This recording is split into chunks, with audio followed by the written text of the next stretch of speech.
Descobri que meu marido tinha um caso com minha própria mãe. 10 anos depois, minha mãe apareceu na porta da minha casa com uma carta nas mãos. Durante 10 anos eu vivi como se certas pessoas simplesmente não existissem mais. Mudei de cidade. Troquei de rotina. Reconstruí tudo longe de qualquer lembrança que me puxasse de volta. Saí de Londres e fui morar em Manchester, onde ninguém conhecia meu sobrenome, minha antiga família ou o escândalo que destruiu minha vida aos 34 anos. No começo foi difícil. Durante meses eu ainda acordava no meio da madrugada sentindo aquela mesma sensação de vazio. Mas o tempo fez seu trabalho. Abri minha própria consultoria. Aprendi a confiar no silêncio. Aprendi a não precisar explicar meu passado. E principalmente, aprendi que seguir em frente às vezes exige desaparecer por um tempo. Minha mãe tentou me procurar muitas vezes nos primeiros anos. Cartas, mensagens, telefonemas. Nunca respondi. Mudei de número 2 vezes. Troquei de endereço sem avisar ninguém. Porque havia feridas que eu não queria reabrir. Até aquela manhã de outubro. Era sábado. Céu cinza. Frio leve. Eu estava organizando alguns documentos em casa quando ouvi a campainha tocar. Não esperava ninguém. Quando abri a porta por alguns segundos achei que estava vendo errado. Minha mãe, mais velha, muito mais frágil do que eu lembrava. Os cabelos quase totalmente brancos. Os olhos cansados. Segurando um envelope com as 2 mãos. Nenhuma de nós falou imediatamente. 10 anos cabem em poucos segundos quando existe silêncio demais entre 2 pessoas. Ela foi a primeira a quebrar aquilo. Eu sei que não tenho direito de aparecer assim. Minha voz saiu automática. Então por que apareceu? Ela respirou fundo. Porque talvez eu não tenha outra chance. Aquilo me deixou imóvel. Não havia drama na voz dela. Nem tentativa de manipulação. Só um cansaço estranho. Olhei melhor. Foi quando percebi como ela parecia menor. Como se o peso dos anos tivesse dobrado parte dela. Perguntei. O que aconteceu? Ela me entregou o envelope. Leia isso depois. Peguei sem abrir. Ela então disse. Oliver morreu há 3 semanas. A frase veio seca.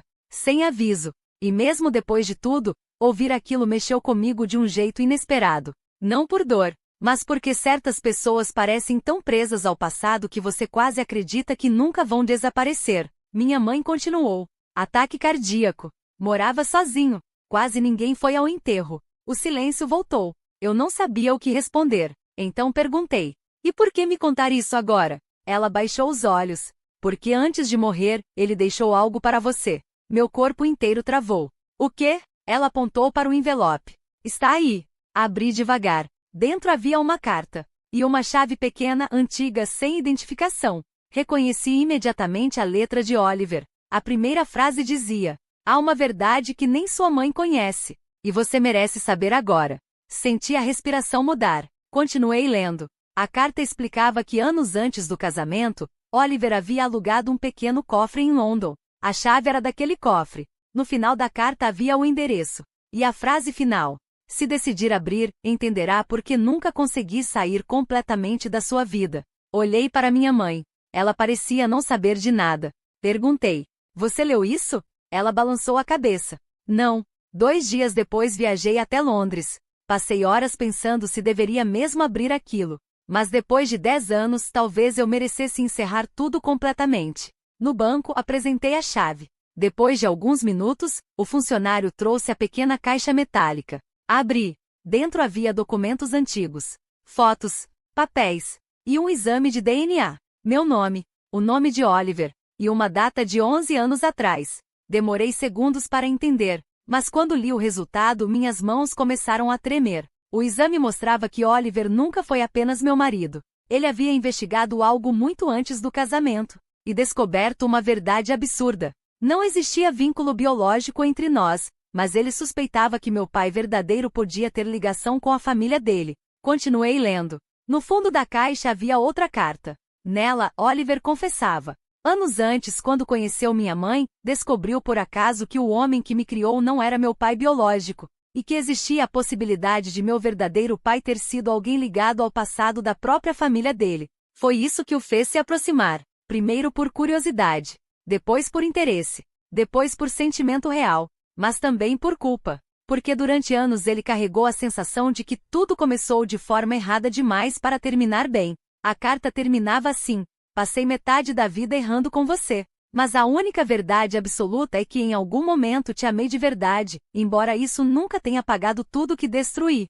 Saí daquele banco sentindo algo estranho. Não era perdão. Também não era raiva. Era apenas fim. Voltei para Manchester no mesmo dia. Minha mãe me esperava sentada diante da minha casa. Entreguei a ela a carta. Ela leu em silêncio. Chorou sem dizer nada. Quando terminou, perguntou: "Você vai me odiar até o fim?"